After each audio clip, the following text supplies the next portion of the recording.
Oi, pessoal. Para esse vídeo, a gente quer explorar um pouquinho mais a definição que foi dada no curso de trabalho, via, claro, um produto interno. Nós vamos falar no decorrer do curso sobre alguns campos que são chamados conservativos, e a gente vai descobrir que para esses campos o trabalho não depende da trajetória. E aqui eu vou dar 3 exemplos, pelo menos para ilustrar que em trajetórias diferentes o trabalho é o mesmo, no caso da força-peso. Você já deve ter ouvido falar que o campo gravitacional é conservativo. Então, eu vou começar com um bloquinho de massa M, que vai se deslocar a uma altura h do solo, e nesse caso aqui ele vai em linha reta. Então, é um caso bem simples. Veja, a força é 0 e menos mg. Todo mundo sabe que a força-peso é vertical e para baixo. Então, esse menos é simplesmente uma questão de sentido, tá? E o 0 aqui, claro, na componente x não tem força, ela é vertical. E o meu deslocamento é 0 e h. Por quê? Porque ele está se deslocando na vertical também. Então, o trabalho nesse caso aqui é a força produto interno com o meu vetor de deslocamento. São 2 vetores. E, bom, é bem simples de fazer nesse caso. A força é o vetor 0 e menos mg. O deslocamento é o vetor 0h. E o resultado é muito simples, menos mgh. Ótimo. Então, se você pegar o bloquinho daqui e subir com ele uma altura h, o trabalho da força-peso é menos mgh. É bem tranquilo.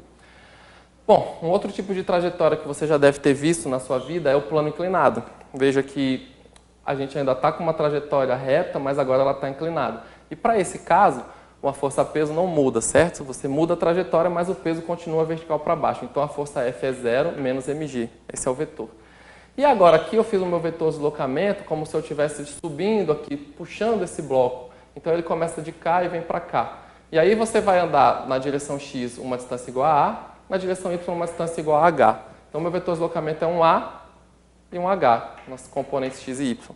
E o meu trabalho, de novo, seguindo a definição, eu vou ficar com o produto interno força vezes distância, força vezes deslocamento, e meu deslocamento agora é um certo a vezes um certo h. E aqui já tem uma coisa interessante. Veja que o seu deslocamento, nesse caso considerado linha reta, mas o seu deslocamento na coordenada x, o seu deslocamento na horizontal, pouco vai importar, porque você vai multiplicar pelo 0, certo? Então é uma parte interessante, o que vale é somente a altura, nesse caso, é bem simples também. Eu já vou colocar logo 0 e menos mgh, que era o que a gente de fato esperava. Então acho que para trajetórias retas, fica tudo bem tranquilo, você pega os 2 vetores e faz um produto interno. E bom, o meu terceiro caso, para a gente explorar um pouquinho mais o nosso curso de cálculo e essa história de trabalho e produto interno, seria uma trajetória que agora já não é reta. Eu estou puxando esse bloquinho aqui por uma rampa e eu estou supondo que essa rampa é circular. Então eu vou pegar meu bloquinho aqui de baixo e vou subir com ele aqui. Tudo bem? Com essa trajetória circular, eu já estou colocando aqui agora um vetor S de θ. Veja, o meu vetor S é o vetor posição do bloco. Para cada θ, que seria um ângulo que começa aqui e vem aqui para baixo, para cada θ diferente eu tenho um S diferente. Por isso eu já estou parametrizando a minha trajetória. E bom, a parametrização dessa trajetória circular ela é relativamente simples, se você considerar que a origem está aqui. Veja aqui.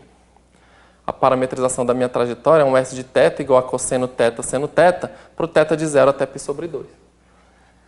Então, você poderia pensar que a origem está aqui, tentar calcular essas coisas. Enfim, eu acho que o θ sendo aqui no sentido horário, aquilo ali vai fazer sentido e vai estar certo. Lembrando sempre, então, que o raio, para ficar compatível com meus outros exemplos, esse raio aqui, ele tem que ser exatamente o h. Por quê? Porque no final a minha altura total tem que ser h. Certo? Então, claro, o meu deslocamento para cá é h também. Ok? E aí, bom, como eu tenho essa trajetória toda curva, o que eu quero fazer? Eu vou usar o caso anterior, onde minha trajetória era retinha, mas eu vou ter que usar um argumento infinitesimal.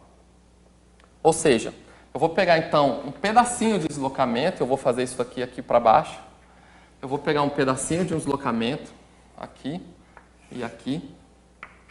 Eu vou pegar um ângulo aqui que eu vou chamar de dθ. Esse ângulo aqui é um ângulo infinitesimal, bem pequeno, certo? E aqui, como eu tenho só um pedacinho de arco, eu posso supor que esse deslocamento aqui ele é praticamente reto. E esse deslocamento eu vou chamar ds. Tudo bem? Então, o que eu preciso para saber quem é esse vetor ds aqui? Ora, eu preciso de algumas coisas para caracterizar o meu vetor, certo? Preciso da direção, preciso do sentido e preciso da intensidade, da norma ou do módulo. Para eu saber as coisas de direção e sentido, o que eu posso fazer é pegar um vetor unitário, ou pegar um vetor unitário na mesma direção e mesmo sentido. Isso é um ponto. E esse vetor unitário é justamente o vetor tangente aqui à trajetória.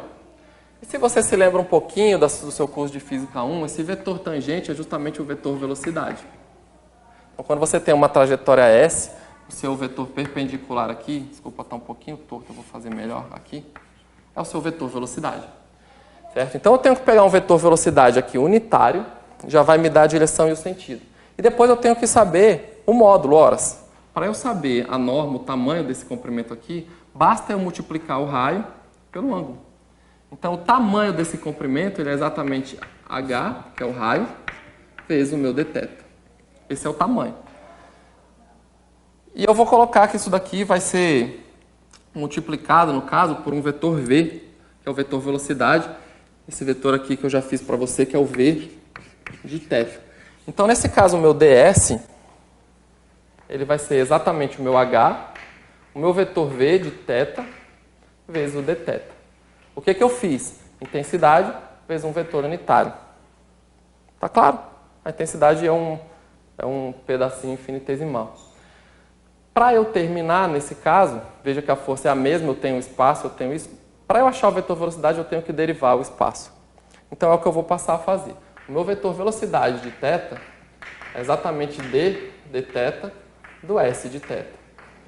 E é fácil você derivar cosseno e seno, certo? Então, o vetor velocidade aqui é menos seno de θ vezes o cosseno de θ.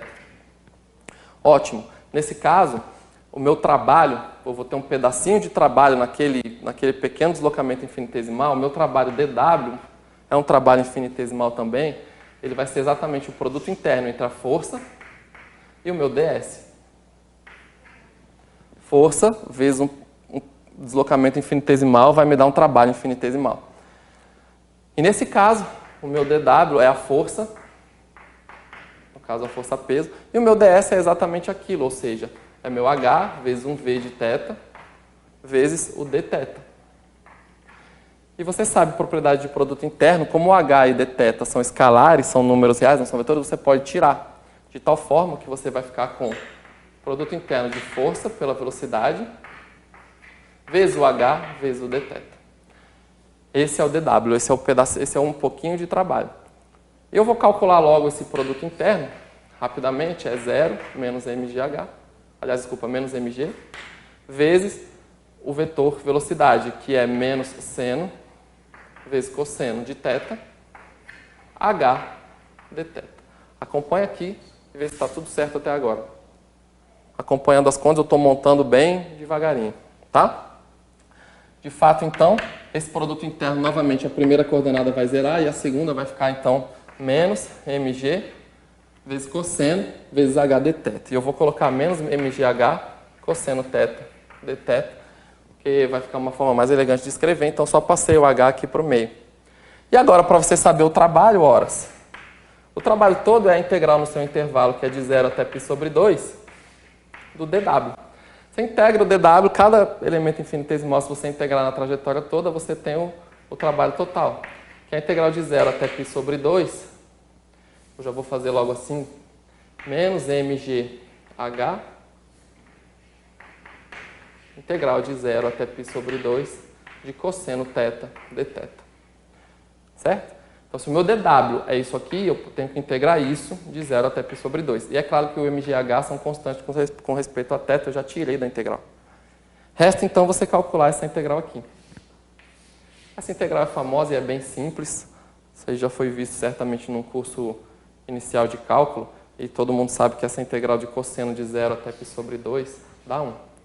De tal sorte que o seu trabalho, mesmo com a trajetória curva, nesse caso, ela é um pedaço de um círculo, é menos mgh, conforme a gente esperava. Então, em 3 trajetórias diferentes, o trabalho da força-peso foi a mesma coisa, porque a gente subiu na vertical um deslocamento h, certo? Mais para frente, talvez, você queira fazer, a gente vai conseguir talvez provar outras propriedades de campo conservativos, mas por uma ilustração e para a gente usar um produto interno e a definição de trabalho, eu acho que está de bom tamanho. Talvez você já esteja convencido que, de fato, o trabalho da força-peso não depende da trajetória, correto? Muito obrigado pela sua atenção e até uma próxima.